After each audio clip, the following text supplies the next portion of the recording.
बहन की फरियाद। रात के सन्नाटे में जब हर तरफ खामोशी छा गई थी, चांदनी खिड़की से अंदर आ रही थी और कमरे में एक पुरसुकून सा मंजर बिखरा हुआ था। मगर ज़ैनब के दिल में एक तूफान मचा हुआ था।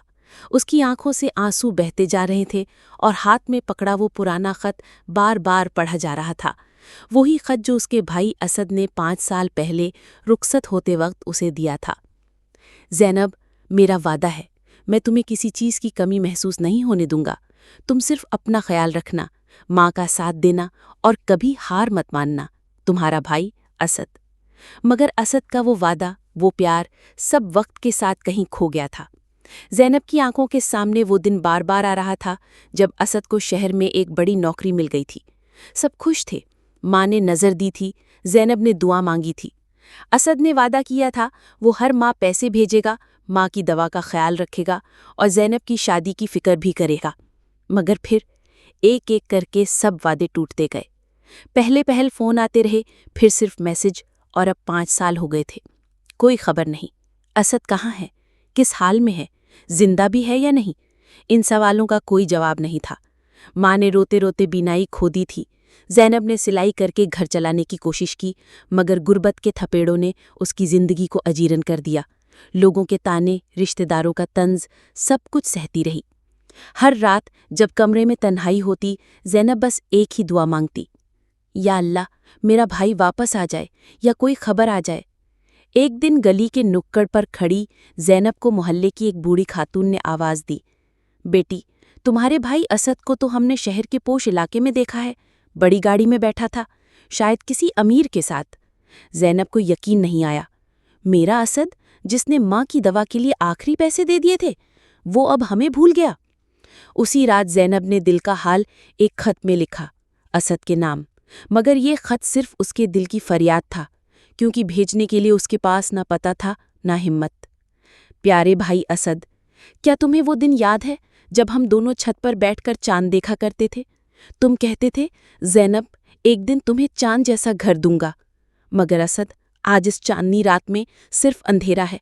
माँ की आंखें अब तुम्हें नहीं देख सकती, मगर दिल आज भी तुम्हारी राह तकता है। क्या तुम्हें मेरी आवाज़ याद है? जब तुम रोते थे मैं चुप कराती थी। आज मैं रो रही हूँ असद, और कोई नहीं जो मुझे चुप कराए। तुम्हारी दी हुई गुड़िया अब भी मेरे पास है, मगर तुम नहीं हो। मैंने वो वादे कभी नहीं तोड़े जो तुमने किए थे। मगर तुमने क्यों? क्या एक नौकरी, एक नई जिंदगी तुम्हें इतना बदल सकती है कि अपनी माँ, अपनी बहन को भूल जाओ? मैं तुम्हें ताने नहीं दे रही, बस फरियाद कर रही हूँ। पलट आओ असद, वापस आ जाओ, कि शायद हमारी सांसें तुम्हें देखने से पहले ही रुक जाएं। तुम्हारी बहन ज़ैनब। असद ने वो खत कभी नहीं पढ़ा, क्योंकि वो भी अंदर से टूट चुका था। असल में असद वाकई शहर के बड़े शख्स के साथ काम करता था, लेकिन नौकरी वैसी नहीं थी जैसी सब समझते थे। वो किसी के एहसान तले दबा हुआ था। उसने अपनी इज्जत बचाने के लिए घरवालों से फासला इख्तियार किया। वो शर्मिंदगी से खुद को छुपा रहा था, क्योंकि वो अपने वादे पूरे नहीं कर सका था। उसने इसलिए घर से राब्ता ख़त्म कर लिया था कि उसके कार्यदार के नज़रिए में वो उसके घर वालों के लिए खतरा बन सकता था, जिससे वो एक जिंदगी की बज़ाहिर आध्यात्मिक परेशानी से गुजर रहा था। वो परेशान था कि वो कैसे अपने घर वालों की मदद करे। एक दिन वो अचानक गांव वापस आया। दरवाज़ा खटखटाया, मगर दरवाज़ा खोलने वाला कोई न था। पड़ोसन ने बताया, माँ कल रात से दुनिया से चल गई और ज़ैनब, वो शहर चली गई, शायद किसी सिलाई सेंटर में काम करती है। असद गिरता चला गया। माँ की कब्र पर बैठकर उसने आंखों में आंसू और हाथों में वही खत लिए फरियाद की, माँ, मैं वापस आ गया हूँ, मगर देर हो गई, बहुत देर। इख्तिताम।